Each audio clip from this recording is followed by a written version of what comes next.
Assalamualaikum warahmatullahi wabarakatuh. Alhamdulillah, jumpa kembali dengan saya, Ibu Sumiati, di channel Sumiati Hadi. Kali ini, saya akan menjelaskan tentang soal uji kompetensi kalian akuntansi pelajaran 2024-2025, yaitu soal paket 4 UD Mawarkul. Di video kali ini, yang akan saya jelaskan adalah tentang bagaimana cara menyusun laporan arus kas atau cash flow statement. Sebelum kita mulai, marilah sama-sama kita melafazkan basmalah. Bismillahirrahmanirrahim. Nah, ini adalah bak yang akan kita gunakan untuk menyusun laporan arus kas, ya. Laporan arus kas itu adalah laporan yang digunakan untuk mencatat dari mana kas itu berasal dan untuk apa saja kas itu dipergunakan, ya. Laporan arus kas itu terdiri dari 3 bagian, ya. Yang pertama, arus kas dari aktivitas operasi. Kemudian yang kedua, arus kas dari aktivitas investasi, dan yang ketiga, arus kas dari aktivitas pendanaan, ya. Namun, untuk kasus UD Mawarkul hanya terkait untuk 2 aktivitas, ya, yaitu untuk arus kas dari aktivitas operasi dan arus kas dari aktivitas pendanaan, ya. Untuk datanya itu kita ambil dari yang pertama dari jurnal penerimaan kas atau cash receipt journal. Kemudian yang kedua dari jurnal pengeluaran kas atau cash payment journal, dan yang terakhir dari jurnal kas kecil atau petty cash journal, ya.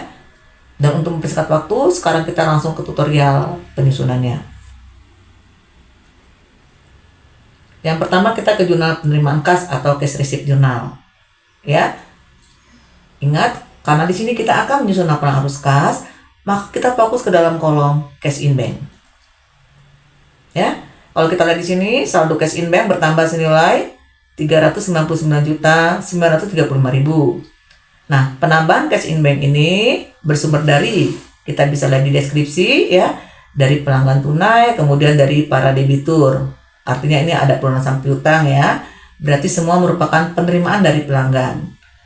Maka di laporan arus kas, nilai senilai 399.935.000 ini akan kita catat sebagai penerimaan dari pelanggan, ya. Kita ke laporan arus kas. Kita buat di sini di kelompok arus kas dari aktivitas operasi sebagai penerimaan dari pelanggan. Nilainya senilai total cash in bank tadi, 399.935.000. Ya. Bisa kita lihat di sini. Kalau sudah, untuk cash receipt journal sudah selesai, berikutnya kita ke cash payment journal. Ingat, kita fokus ke dalam kolom cash in bank. Ya, kita fokus ke dalam kolom cash in bank saja. Kalau kita lihat sini, ya, di jurnal pengeluaran kas atau di cash payment journal, di sini kas kita berkurang senilai 238.706.000. Kas yang berkurang senilai 238.706.000 ini dikeluarkan untuk, ya, bisa kita lihat di deskripsinya, ada untuk pembayaran kepada kreditur, kemudian ada pembayaran hutang bank, ada pembayaran gaji, pembayaran servis AC, dan pengisian kembali kas kecil, ya. Maka rincian pengeluaran ini harus kita catat ke dalam laporan arus kas, ya.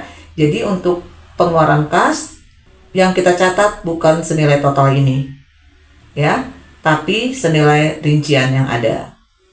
Kita mulai pencatatannya sekarang.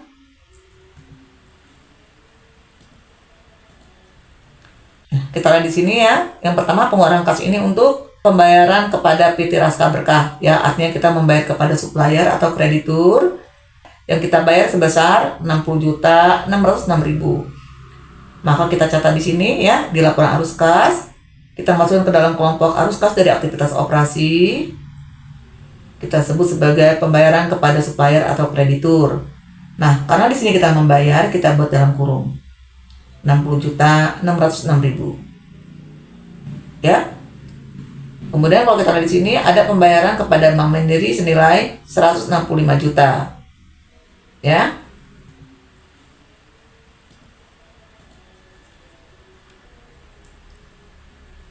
Kalau kita lihat di sini, pengeluaran kas senilai 165 juta.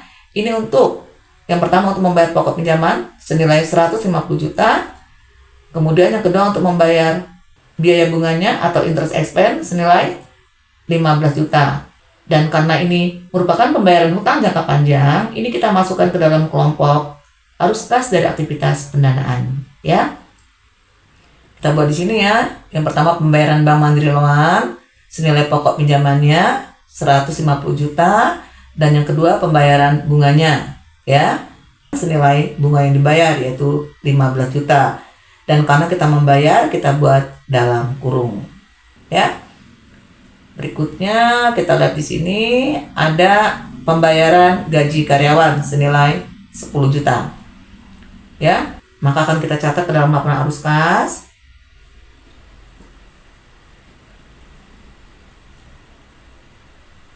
Untuk pembayaran gaji karyawan ini kita catat ke dalam kelompok arus kas dari aktivitas operasi, ya. Kita buat di sini pembayaran gaji karyawan, nilainya senilai 10 juta. Berikutnya di sini ada pembayaran lagi, pembayaran servis AC, ya. Nilainya senilai 1.500.000. Kita buat di sini pembayaran servis AC, nilainya senilai 1.500.000. Nah, terakhir di sini ada pengisian kas kecil senilai 1.600.000. Nah, untuk pengisian kembali kas kecil ini tidak perlu kita catat ke dalam laporan arus kas, ya. Karena pengisian kembali kas kecil ini di satu sisi menambah petty cash, sementara di sisi lainnya mengurangi cash in bank, sehingga tidak perlu kita catat ke dalam laporan arus kas, ya. Dan yang terakhir kita akan mencatat pengeluaran kas dari petty cash jurnal, ya, atau jurnal kas kecil. Kalau kita lihat di sini petty cash berkurang senilai 1.600.000. Nah, rincian pengeluarannya, kalau kita lihat di sini petty cash-nya berkurang karena yang pertama ada pembayaran rekening listrik telepon bulan November senilai 900.000. Kemudian yang kedua ada pembelian perlengkapan kantor senilai 700.000. Nah, ini akan kita catat ke dalam laporan arus kas, ya. Kita catat sekarang. Kita buat di sini. Yang pertama pembayaran rekening listrik telepon bulan November senilai 900.000. Kemudian yang kedua pembelian perlengkapan kantor senilai 700.000. Ya. Nah, selesai untuk pencatatan petty cash. Setelah kita selesai memindahkan data dari cash receipt jurnal, cash payment jurnal, dan petty cash jurnal, tahap berikutnya kita akan menyelesaikan laporan arus kasnya, ya. Kita akan jumlahkan sekarang. Yang pertama kita akan menghitung total arus kas dari aktivitas operasi. Totalnya ini kita jumlahkan, ya. Jadi nanti total penerimaan dari pelanggan ini akan kita kurangi dengan pembayaran kepada supplier, kemudian kita kurangi dengan pembayaran gaji karyawan, kita kurangi pembayaran servis AC, kita kurangi pembayaran rekening listrik telepon air bulan November, dan kita kurangi dengan pembelian perlengkapan kantor, ya. Sehingga totalnya jadi 326.229.000. Nah, berikutnya kita akan menghitung total arus kas dari aktivitas pendanaan. Ya, kita jumlahkan ini. 150 juta ditambah 15 juta. Totalnya 165 juta. Dan kita buat dalam kurung. Ya, sehingga besarnya kenaikan bersih kas dan setara kas ini kita peroleh dari total arus kas dari aktivitas operasi 326.229.000. Ini kita kurangi dengan total arus kas dari aktivitas pendanaan 165 juta. Nilainya 161.229.000. Berikutnya kas dan setara kas awal periode. Nah, kas dan setara kas awal periode ini nilainya kita ambil dari penjumlahan akun cash in bank ditambah petty cash yang datanya bisa kita ambil dari buku besar. Ya, kita ambil dari saldo buku besar cash in bank dan petty cash, dan yang kamu ambil adalah saldo awalnya, ya, atau saldo per 1 Desember. 1.125.960.000 ditambah dengan saldo awal petty cash, ya, 10 juta. Ini kamu jumlahkan, ya, jadi 1.135.960.000. Atau bisa juga kamu ambil dari saldo cash in bank dan petty cash per 30 November. Ya, kita catat di sini. 1.135.960.000. Ya, ingat datanya diambil dari saldo awal buku besar ya, yaitu buku besar cash in bank dan buku besar petty cash. Kalau sudah, kita jumlahkan sekarang. Kenaikan bersih kas dan setara kas 161.229.000. Ini kita tambah dengan kas dan setara kas awal periode 1.135.960.000. Totalnya 1.297.189.000. Inilah nilai kas dan setara kas akhir periode. Dan nilai kas dan setara kas akhir periode ini harus sama dengan penjumlahan akun cash in bank dan petty cash yang ada di laporan neraca. Ya, kita lihat sekarang laporan neracanya.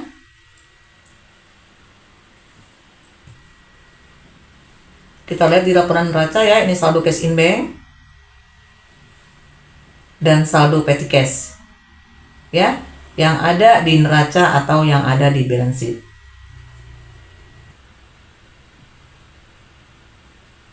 Ya, kita jumlahkan. 1.287.189.000. Ini kita tambah dengan 10 juta.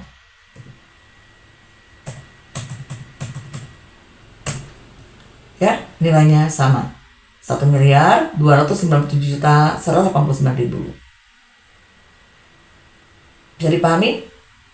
Berarti di sini pekerjaan kita sudah benar ya, karena nilainya sudah sama. Bisa dipahami? Selesai sudah untuk penyusunan laporan arus kas atau cash flow statement. Demikianlah video pembelajaran dari saya. Semoga video pembelajaran kali ini bermanfaat. Sampai bertemu di video pembelajaran berikutnya. Jangan lupa subscribe, like, comment, and share. Saya akhiri. Wassalamualaikum warahmatullahi wabarakatuh.